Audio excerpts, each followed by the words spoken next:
Hallo, mein Wollstart Aquarium steht jetzt gut 10 Tage. Ich habe vor dem Video nicht nachgesehen, wie lange es genau ist, aber ich werde euch das noch einblenden, sobald ich da alle meine Daten an meinem Rechner vor mir habe. Und also ich muss sagen, ich bin sehr zufrieden damit, wie das in der Einfahrphase und in den ersten Tagen bisher so gelaufen ist. Die Pflanzen wachsen super prächtig, angeführt von der Echinodorus Ocelot. Also die schiebt wirklich ein neues, wunderschönes Blatt nach dem anderen, als gäbe es keinen Morgen. Und die anderen machen sich auch alle richtig gut. Algen sind noch keine aufgetreten, außer eine ganz, ganz leichte Vergrünung an den Scheiben. Aber das ist ja auch ein gutes Zeichen, dass sich da der Biofilm mit den vielen fleißigen Bakterien, die da drin leben, bildet, den man ja überall haben möchte im Aquarium.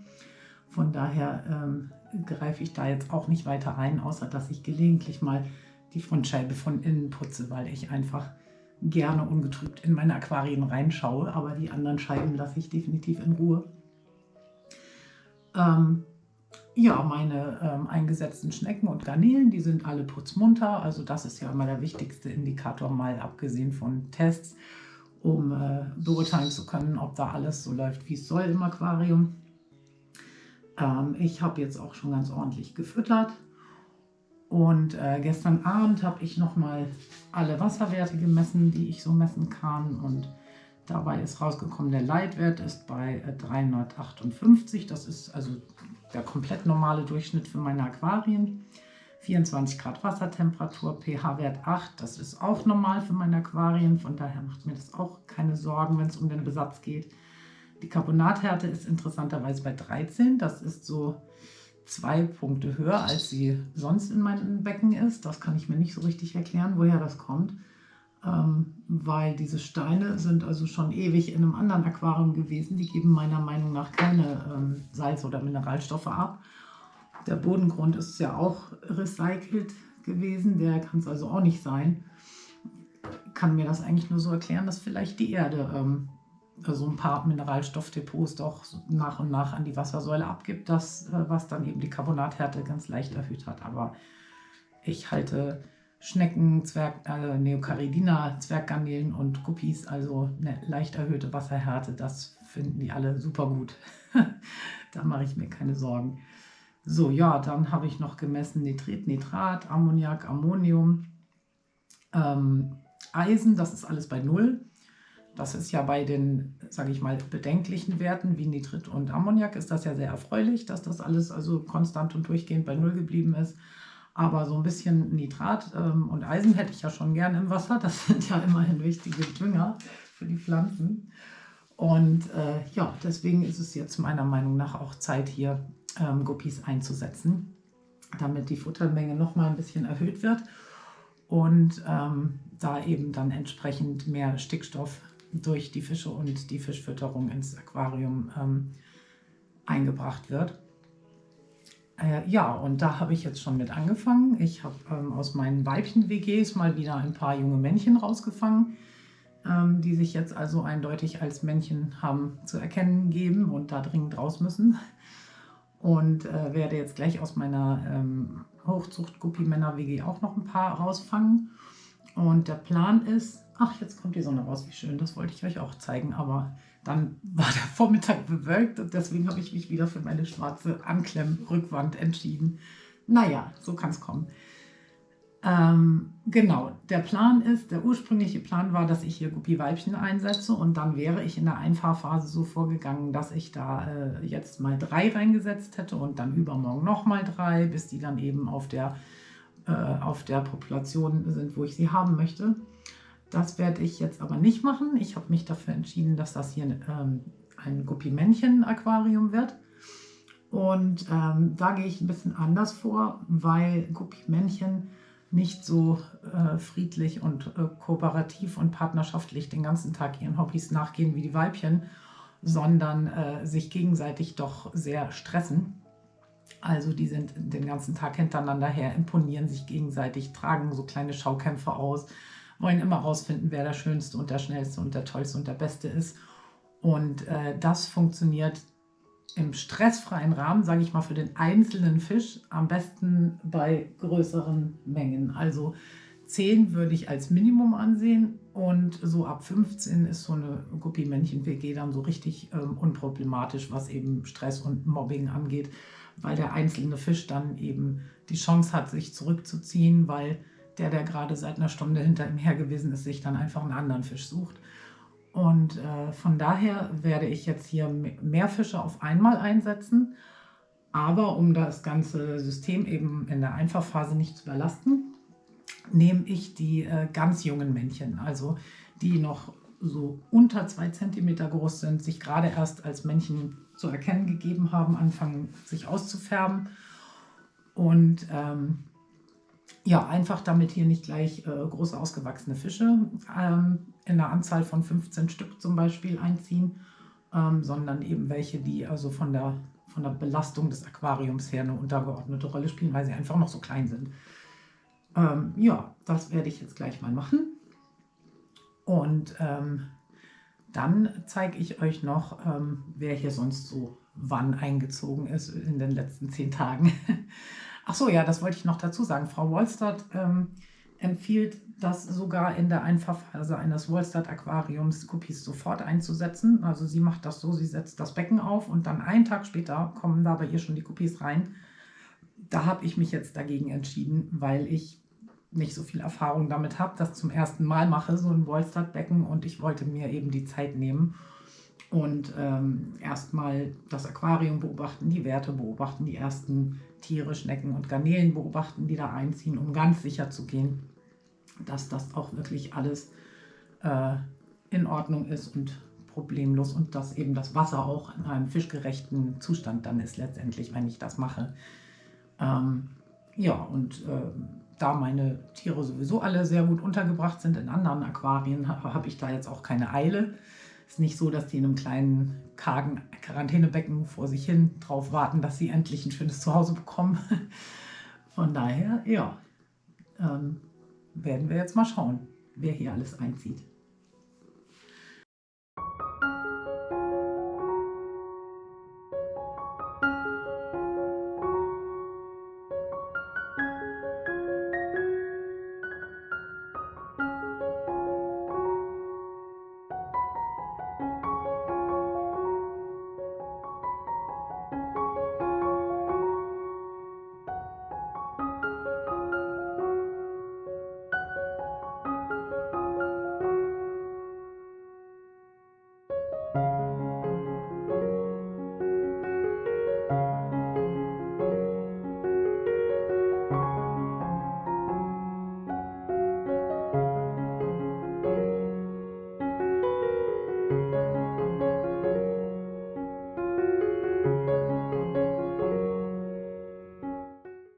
Nachdem es dem ersten Schwung Schnecken und Garnelen, die sich bereits im Aquarium befinden, sehr, sehr gut geht, die sind überall fleißig unterwegs, machen ihren Job, werden täglich gefüttert, die Werte im Aquarium sind auch weiterhin super, habe ich jetzt einen weiteren Schwung Garnelen und Schnecken eingefangen in meinem grünen Kübel und habe vor allem darauf geachtet, dass ich von diesen, sorry, du musst jetzt mal kurz rauskommen, von diesen Schnecken hier, den sehr nützlichen Turmdeckelschnecken nochmal eine Handvoll mit raushole, weil die sind wirklich also unersetzlich, was die Pflege des Bodengrundes im Aquarium angeht.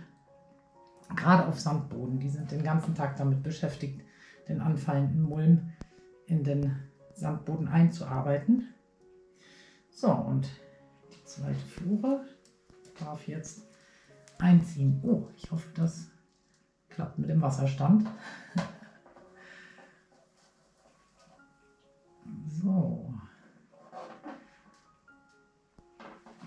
Dann kommt raus mit euch, meine Freunde.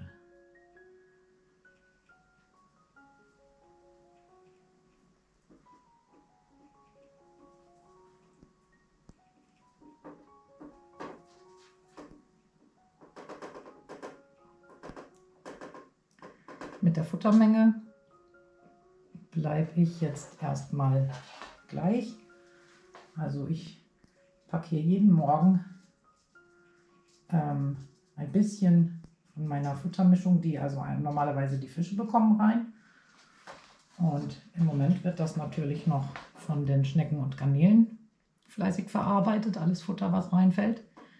Also die freuen sich darüber sehr, können sich natürlich auch in Maßen pflanzlich ernähren durch das Laub, das jetzt auch langsam anfängt sich zu zersetzen im Aquarium. Und sobald hier Guppies einziehen, die ja sehr gefräßig sind, wie man weiß, werde ich trotzdem die Futtermenge beibehalten, die ich täglich reinwerfe. Das ist im Moment eine Mischung aus Flockenfutter, gefriergetrocknetem Futter und ein paar Insektensticks, die übrigens bei den Garnelen sehr beliebt sind. Und werde den Garnelen und den Schnecken zusätzlich noch meine getrockneten Brennnesselblätter füttern, damit die also auch nicht zu kurz kommen. Und damit sollte sich dann die organische Belastung des Aquariums also immer nur ganz leicht erhöhen, weil das hängt ja hauptsächlich von der Futtermenge ab, natürlich auch von den Stoffwechselprozessen der Tiere, die scheiden ja auch aus. Aber grundsätzlich bestimmt die Futtermenge, wie stark ein Aquarium belastet wird. Und dann kann das Aquarium weiter mit seinen Aufgaben wachsen, beziehungsweise die darin enthaltene Bakterienkultur, Mikrobiologie, wie auch immer man das nennen mag. Auf jeden Fall das, was unersetzlich ist, um dafür zu sorgen, dass keine Nitrit- und Ammoniakbelastungen auftreten in der Einfahrphase. Das Aquarium steht jetzt eine halbe Woche. Ich habe jeden Tag ein bisschen Futter reingestreut, um die Mikroorganismen am Leben zu erhalten. Und ja, die wenigen Schnecken, die da drin unterwegs sind, haben sich natürlich auch ein bisschen was geholt. Und ich habe jetzt nochmal die Wasserwerte gemessen. Nitrit ist nicht nachweisbar. Und Moment, verkehrt rum. Und Ammoniak ebenfalls nicht. Also das ist ja der wichtigere Wert sogar für Zwerggarnelen und Schnecken, dass kein Ammoniak im Wasser vorhanden ist. Und deswegen durften jetzt die ersten Zwerggarnelen einziehen. Fütterungstechnisch halte ich mich jetzt noch sehr zurück. Also es gibt weiterhin die tägliche winzig kleine Prise zerriebenes Futter. Und ansonsten verlasse ich mich darauf, dass in so einem großen Aquarium die Zwerggarnelen genug anderes zu fressen finden. Im hinteren Bereich habe ich jetzt auch noch mal ein paar mehr Blätter eingebracht. Und dieses Walnussblatt, was man da sieht, das ist sehr gutes Zwerggarnelenfutter. Also das ist gleich nach getrockneten Brennnesseln äußerst beliebt und zersetzt sich viel, viel schneller als die Eichenblätter, die teilweise Wochen brauchen, um sich im Aquarium zu zersetzen. Und liefert deshalb relativ schnell gut verwertbares Futter für Garnelen und Schnecken. Und diese Steine, die ja auch schon aus meinen anderen Aquarien stammen, die haben also auch schon so einen richtig schönen grünen Belag. Und den weiden die Zwerggarnelen auch mit großer Vorliebe den ganzen Tag ab. Und von daher ist das also nicht nötig. Ich habe noch nie spezielles Zwerggarnelenfutter gekauft. Das finde ich, also ist meiner Meinung nach nicht nötig. Wenn man gutes Dauernaturfutter aus dem Garten ins Aquarium einbringt, sowas wie eben diese Blätter und die getrockneten Brennnesseln, die ihr bei mir vielleicht auch schon im Aquarium gesehen habt, und dann auch noch die Fische mit ein paar Flocken ab und zu füttert, dann bekommen die Garnelen alles, was sie brauchen. Dann ist also kein spezielles Futter für sie nötig. Ja, und das ist jetzt sozusagen der Anfang. Und die weiteren Bewohner werden dann immer so alle 2-3 Tage ein paar neue einziehen.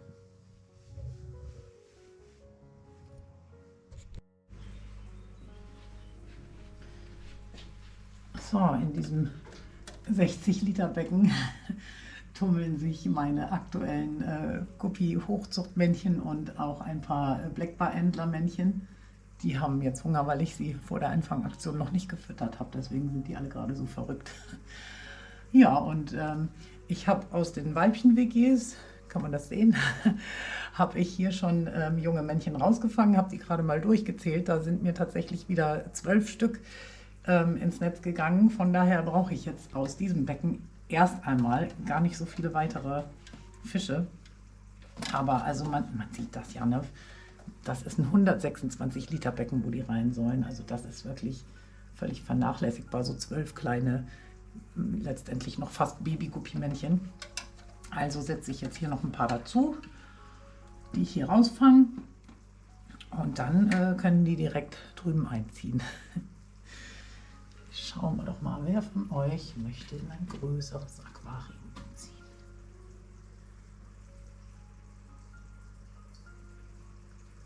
Du, mein Freund.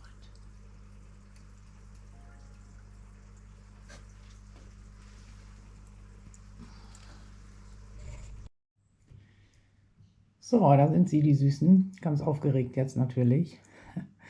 Das sind also jetzt alles sehr junge Guppimänner, denen ich schon ansehen kann, was mal aus ihnen wird, weil ich ja weiß, wie meine adulten Tiere aussehen und in welche Richtung hier bei den jeweiligen Männchen die Reise geht. Also die werden natürlich noch viel mehr Farbe zeigen im Laufe der nächsten Woche, viel größer werden noch. Also was heißt viel größer? Relativ für Guppis, ne? 1 Zentimeter legen sie halt noch zu.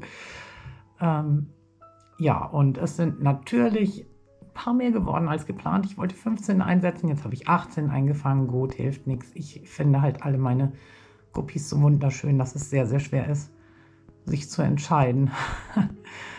Ja, und jetzt labere ich auch gar nicht mehr länger rum, weil, wie man sieht, sind die sehr aufgeregt. Die kommen jetzt direkt ins Aquarium. So, meine Freunde. Kommt rein mit euch in euer neues Zuhause. Auf geht's.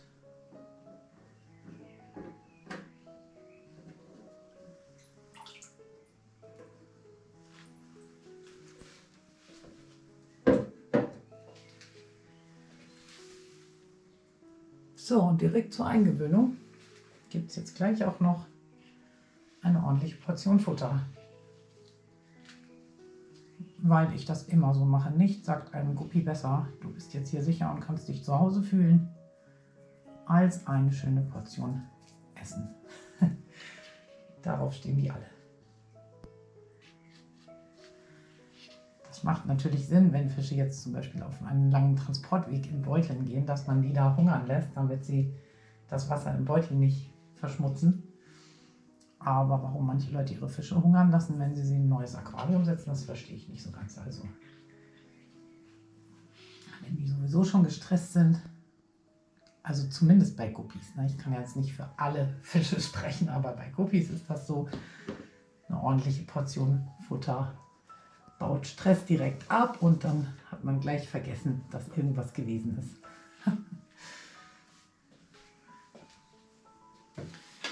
So, da schwimmen sie jetzt, meine ersten Guppis im neuen Wolstadt-Becken.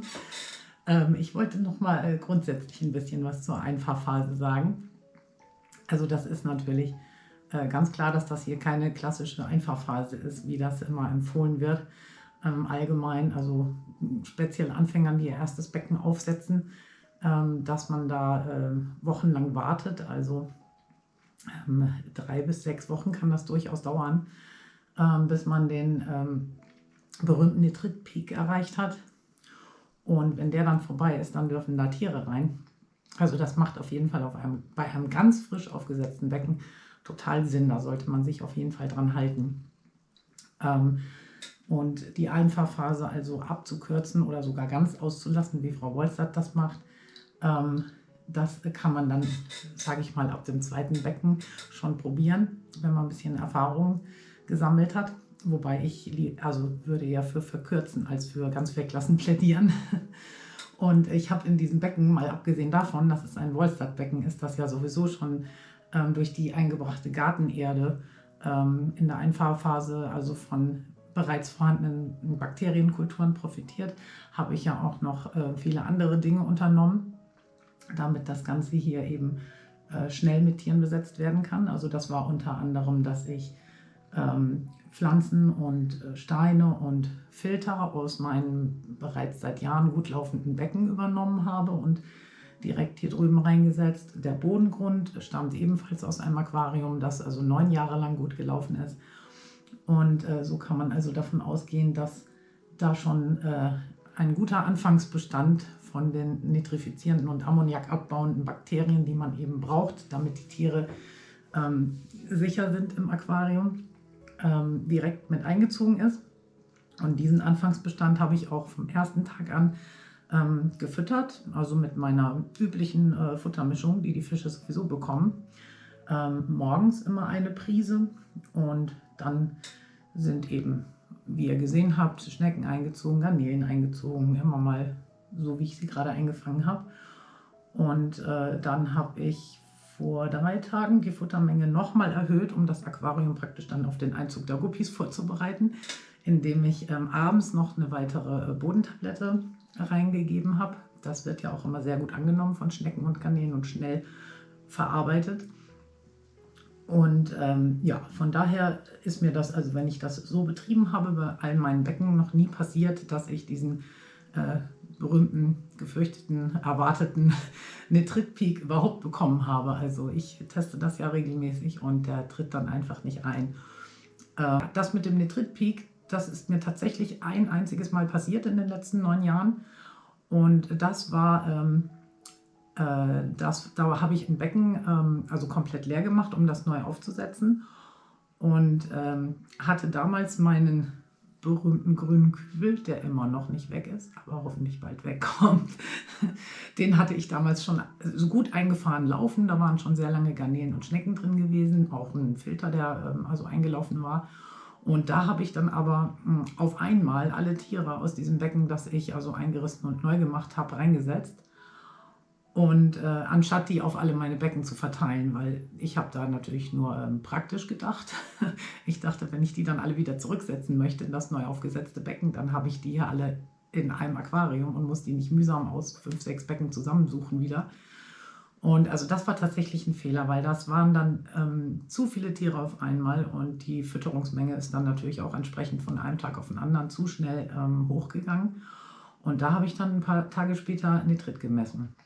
Was nicht schlimm war, es ist niemand verstorben, keiner hat Schaden genommen, aber ist halt Aufwand. Ne? Dann waren eben ein paar Tage lang große Wasserwechsel nötig und Reduzierung der Fütterungsmenge, bis das Aquarium sich eben daran angepasst hatte, an die neue Belastung. Und das ist genau der Punkt. Also so ein Nitritpeak, der kann auch im laufenden Aquarium auftreten, wenn man auf einmal zu viele Tiere reingibt und die Fütterungsmenge zu stark erhöht, weil eben die Menge der nützlichen Bakterien im Aquarium angepasst ist an die Belastung. Und deswegen ist das so wichtig, dass man die Belastung in der Einfahrphase langsam erhöht, Schritt für Schritt. Was natürlich im allerersten Aquarium, sage ich mal, eine Herausforderung sein kann, weil wenn man jetzt die Fische kauft, dann möchte man natürlich nicht erstmal nur 3 und dann 2 Tage später nochmal in den Laden und wieder 3. Das ist natürlich ein bisschen mühsam und auch nicht unbedingt empfehlenswert, wenn die dann auch noch aus verschiedenen Quellen kommen und sich dann vielleicht gegenseitig Probleme wegen bakterieller Unverträglichkeit ergeben können. Dann ist es nicht so ganz einfach. Aber wenn sich es irgendwie machen lässt, dann sollte man es auf jeden Fall machen. Oder eben man setzt gleich eine Truppe von, ich sag mal, 10, 12, 9 Tieren ein, aber erhöht dann die Fütterungsmenge nur ganz langsam, schleichend über mehrere Tage und wirft denen nicht gleich, weil die armen Fische einem so leid tun, am ersten Tag einen Riesenhaufen Futter rein. Also sowas kann dann eben auch ein vermeintlich eingefahrenes Becken nochmal ja, nicht zum Kippen bringen. Das wäre jetzt übertrieben, aber eben für Nitritpeaks oder auch Ammoniakpeaks sorgen. Ja, das wollte ich dazu nochmal sagen und ich werde das also hier weiter betreiben. Hier werden langfristig gesehen alle meine Guppy-Männchen einziehen, bis auf die kleinen Stack-Entler, weil die sind also wirklich sehr, sehr klein verglichen mit denen hier und dadurch sehr flink und aufdringlich und stressen mir die Hochzuchten zu sehr. Deswegen haben die ein eigenes Aquarium. Aber alle anderen Guppy-Männchen werden hier eben im Laufe der Zeit einziehen. So jede Woche mal wieder so ein Schwung. Und ich werde weiter darüber berichten, wie sich das alles so macht mit Pflanzenwachstum und allem, was sonst noch so relevant ist. So, das ist jetzt der Stand des Wolstadt Aquariums nach 3 Wochen. Hier sind also nochmal eine ganze Menge weitere junge Guppimännchen eingezogen. Ich habe es leider versäumt, sie durchzuzählen, aber das sind jetzt auf jeden Fall über 40 grob geschätzt. Ja, die Werte habe ich heute Morgen nochmal gemessen. Das ist alles gleichbleibend.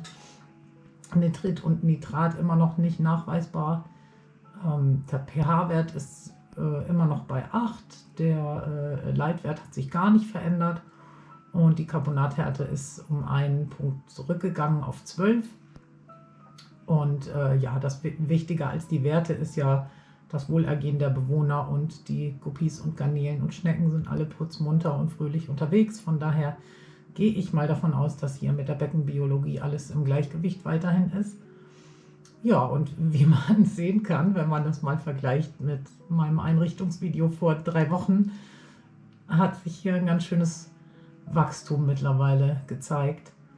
Also der Filter ist jetzt nicht mehr zu sehen, der ist jetzt hinter 2 Stringy-Moospolstern versteckt, also eins davor, eins dahinter. Das zweite Polster, das kam aus meinem grünen Kübel. Die Moospolster vor und hinter dem Filter, die habe ich mit so kleinen Korkenzieher-Haselästchen einfach ein bisschen nach oben gesetzt. Dann habe ich hier also bei den Echinodoren wirklich einen ganz tollen Zuwachs, mittlerweile sehr schöne große rote Blätter an allen, die ich eingesetzt habe. Die alten Blätter, das sieht man da hinten so ein bisschen, die so jetzt weggammeln, weil die natürlich immers gewachsen sind und jetzt submers, also unter Wasser, langsam verwelken. Die lasse ich jetzt ganz Wolstadt-mäßig im Aquarium, weil das soll ja möglichst ein Abbild der Natur sein. Normalerweise bin ich schon etwas ordnungsliebend, und wenn ich sehe, dass so ein Blatt dann so restlos vergammelt ist, dann kneife ich das aus und hole das mal raus. Aber das mache ich jetzt bewusst nicht, und das wird dann ja auch ganz schön von den Schnecken und Garnelen weiterverarbeitet, hoffentlich zu gutem Dünger. Ja, hier die Echinodorus Ocelot, also das ist weiterhin mein absoluter Liebling in diesem Aquarium. Die hat so wunderschöne neue Blätter bekommen. Da unten ist schon wieder eins unterwegs. Und anders als die anderen Echinodoren sind die alten grünen Blätter auch noch da. Da ist noch gar keins weggegammelt. Vielleicht wurde die ja in der Gärtnerei unter Wasser gezogen. Das weiß man ja nie so genau. Ja, was auch ein gutes Wachstum zeigt, sind die Bacopa hier im Hintergrund. Die mag ich auch von der Farbe her sehr gern. Das ist so ein schönes, frisches Grün. Und wo ich tatsächlich mit gärtnernder Hand schon zweimal ganz leicht eingreifen musste, das war mein Sagittaria, da ganz im Hintergrund, das flutende Pfeilkraut. Das möchte ich also wirklich auch im Hintergrund halten, und da sind auch schon 2 Ausläufer weiter vorne hochgekommen, die dann eben in den anderen Pflanzen standen, und die habe ich dann ganz, ganz vorsichtig rausgezogen. Aber wenn man das also macht, solange die noch jung genug sind, dann bringt das auch den Bodengrund nicht durcheinander, weil die dann noch im Poolfiltersand stecken und noch nicht weiter unten in der Erde angekommen sind, die man ja möglichst nicht aufwirbeln möchte. Ja, und das ist eigentlich auch schon alles, was es darüber zu berichten gibt. Alles läuft wunderbar, ich bin sehr zufrieden. Wasserwechsel habe ich noch keinen gemacht.